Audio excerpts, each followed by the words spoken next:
Bu yigitga aslo imkonsiz degan so'zni ayta ko'rmang. Shunday futbolchilar borki, ularni hayoti bilan yaqindan tanishsangiz, hayratdan yoqa ushlaysiz. Bunaqasi faqat kinolarda bo'ladi deb yuborasiz.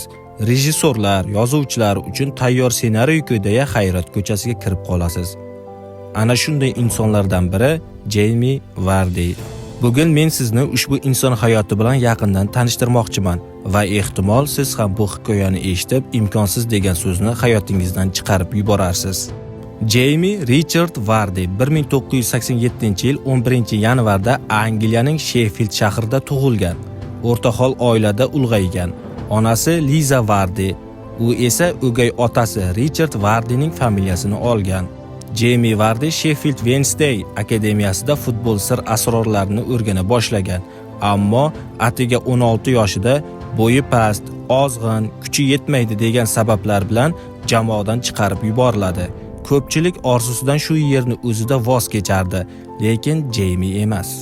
U orzusidan voz kechmay kunduzlari zavodda ishlay boshlaydi, kechalari esa havaskor jamoa Parkstale safida futbol o'ynaydi. Ish haqqi atiga 30 funt edi. Daromadining katta qismini esa sog'lom ovqat, davolanish va tiklanishga sarflardi. Ammo sinovlar hali tugamagandi. 2007-yilda Jeymi janjalda qatnashgani uchun hibsga olinadi. Sud uni soat 6:00 dan keyin uydan chiqmaslik jazosi bilan ozod qiladi. Shu bois ba'zi o'yinlarga elektron kuzatuv bilaguzugi bilan qatnashgan. Murabbiylar o'yinlarni erta tugatishga harakat qilishgan, sababi kechiksa qamoqqa qaytishiga to'g'ri kelardi. Shu holat Jeymi Vardining afsonaga aylanish yo'lida yana bir sinovli bosqich bo'lgan. Ajoyib ko'tarilish.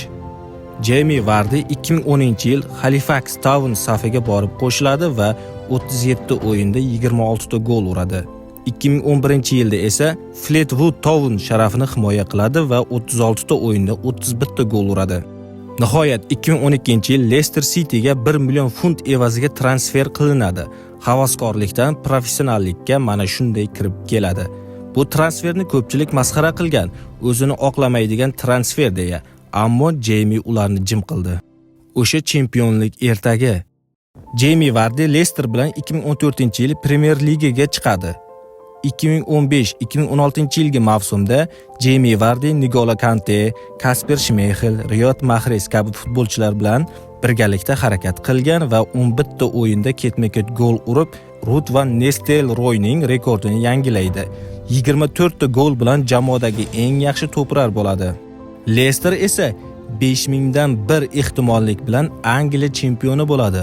Bu sport tarixidagi eng hayratlanarli chempionlik deb haligacha e'tirof etiladi. Angliya terma jamoasidagi faoliyatiga to'xtaladigan bo'lsak, Jeymi Vardi 28 yoshida ilk bor Angliya terma jamoasiga chaqiriladi. Debyuti 2015-yil 7-iyun Irlandiyaga qarshi bo'lgan. O'sha o'yin 0-0 hisobi bilan yakunlangan. Terma jamoada umumiy 26 ta o'yinda 7 ta gol urgan. Qatnashgan musobaqalari esa Euro 2016, Jahon chempionati 2018-yil.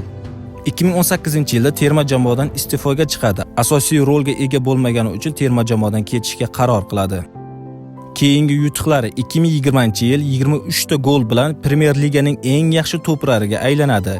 2023-2024-yilgi mavsumda 36 yoshida bo'lishiga qaramay Leicesterda qoladi va jamoani yana Premier Ligaga qaytarishga yordam beradi. 18-may kuni Leicester Ipswich bahsida Jeymi Vardi o'zining 500-o'yinini o'tkazdi va 200-golini urdi. Ushbu o'yinda Vardi futbolni tark etishini e'lon qildi. Uni butun stadion olqishlab, "Sen biz uchun eng zo'risan" deya xayrlashdilar. Hamma yoqda Jeymi Vardining Goat yozuvi bilan rasmlarni to'ldirib tashlashdi. Muxlislar va jamoa bilan xayrlashar ekan, u o'zining sobiq klubiga Stocksberg Parkstale'ga murabbiy yordamchisi sifatida bormoqchi ekanligini aytib o'tdi. Jeymi Vardi ertaga mana shunday yakuniga yetdi. Akademiyadan haydalgan bolakay bugun katta futboldan Leicester afsonasi sifatida ketmoqda. Jeymi Vardi bu faqat gol urgan futbolchi emas, u imkon yo'q joydan o'ziga imkon yaratgan inson. U hayotini o'zgartiribgina qolmadi. Futbolga ham, millionlab odamlarning hayotiga ham ilhom bo'ldi. Agar kimdir sizga endi kech, imkon qolmagan desa, unga Jeymi Vardining hayotini aytib bering. Uning fikri o'zgarishi aniq. Endi esa navbat sizga. Ushbu futbolchining hayoti haqida o'z fikringizni kommentda yozib qoldiring. Like bosishni unutmang va bu hikoyani imkonsiz yoki endi kech degan so'zlarni ko'p ishlatadigan insonlar bilan ulashing. Ko'rishguncha xayr.